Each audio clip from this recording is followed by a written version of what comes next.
Hello साथियों, आप सभी का स्वागत है आपके अपने YouTube चैनल MS क्लासेस में। जवाहर नवोदय विद्यालय का न्यू एडमिशन फॉर्म आ चुका है। अगर आपका बच्चा फ्री पढ़ाई, हॉस्टल, किताबें और भोजन का लाभ लेना चाहते हैं तो ये वीडियो अंत तक जरूर देखें। एक छोटी सी गलती फॉर्म को रिजेक्ट कर सकती है। तो आज इस वीडियो में हम लोग देखेंगे कि जवाहर नवोदय विद्यालय से रिलेटेड मोस्ट इंपोर्टेंट पॉइंट को। तो हम लोग देखते हैं कि जवाहर नवोदय विद्यालय में शैक्षणिक सत्र 2027-28 के लिए कक्षा 6 में प्रवेश की ऑनलाइन आवेदन प्रक्रिया शुरू हो चुकी है, जिसमें कि महत्वपूर्ण तिथियां आवेदन शुरू होने की तिथि 7 जुलाई 2026 को है।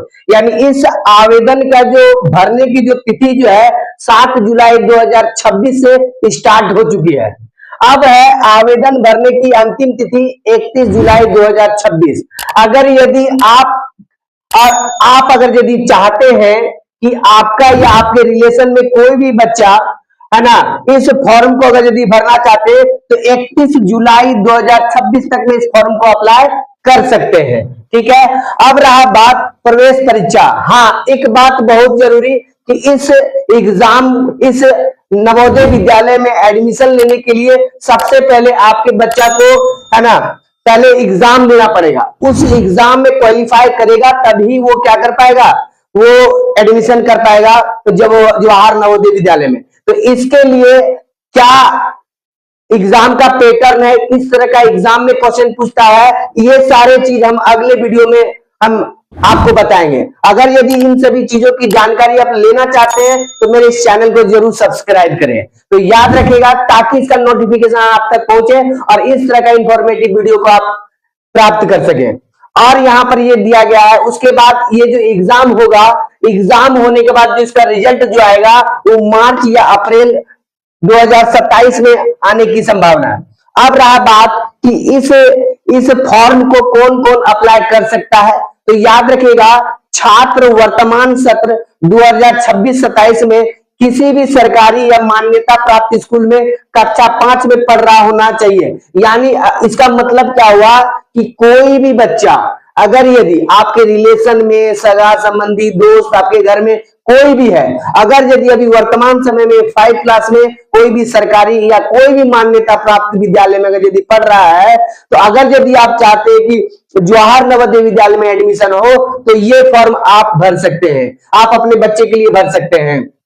अब इसकी आयु सीमा क्या होनी चाहिए, तो जिसे बताया गया है छात्र का जन्म तिथि 1 मई 2015 से पहले और 31 जुलाई 2024 के बाद नहीं होनी चाहिए। इसका मतलब क्या हुआ, छात्र का जो डेट ऑफ बर्थ जो है वो 1 मई 2015 से पहले नहीं होना चाहिए और 31 जुलाई 2017 के बाद नहीं होना चाहिए। वह बच्चा ही इस फॉर्म को क्या कर सकता है, भर सकता है। उसके बाद सबसे इंपॉर्टेंट पॉइंट जिला।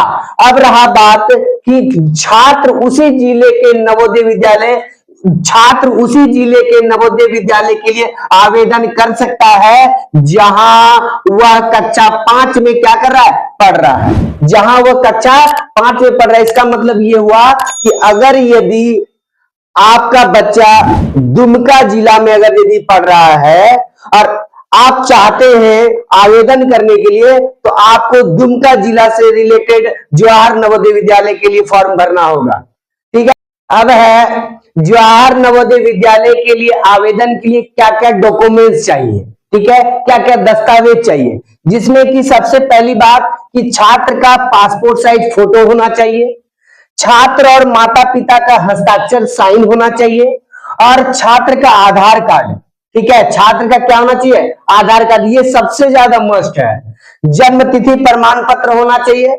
उसके बाद क्या है, स्कूल द्वारा प्रमाणित 3, 4 और 5 का विवरण, ये सारा जानकारी आपको स्कूल के द्वारा प्रदान कर दिया जाएगा। ठीक है, अब है आवेदन की प्रक्रिया। जवाहर नवोदय विद्यालय में आवेदन की कैसे करेंगे, तो इसके लिए क्या करेंगे है ना, नवोदय विद्यालय समिति का वेबसाइट पर जाएंगे। ठीक है, नवोदय विद्यालय समिति का क्या करेंगे, वेबसाइट पर जाएंगे और उसके बाद क्या करेंगे, होम पेज पर दिए गए क्लास 6 एडमिशन रजिस्ट्रेशन लिंक पर क्या करेंगे, क्लिक करेंगे।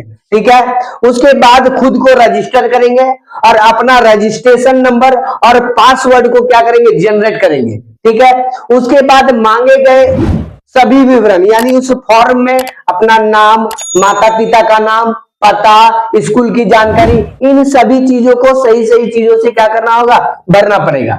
अब क्या है कि इसको अब अपने स्कैन किए गए दस्तावेज यानी डॉक्यूमेंट को, फोटो, हस्ताक्षर को अपलोड करेंगे।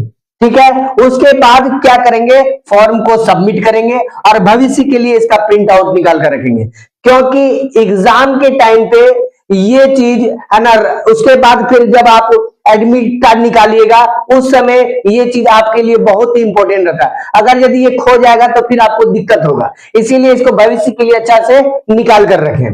अगर यदि यह जानकारी उपयोगी लगा हो, यह वीडियो को लाइक करें, सब्सक्राइब करें और ऐसे ही शिक्षा से जुड़े अपडेट पाने के लिए इस बेल आइकॉन को जरूर दबाएं। धन्यवाद।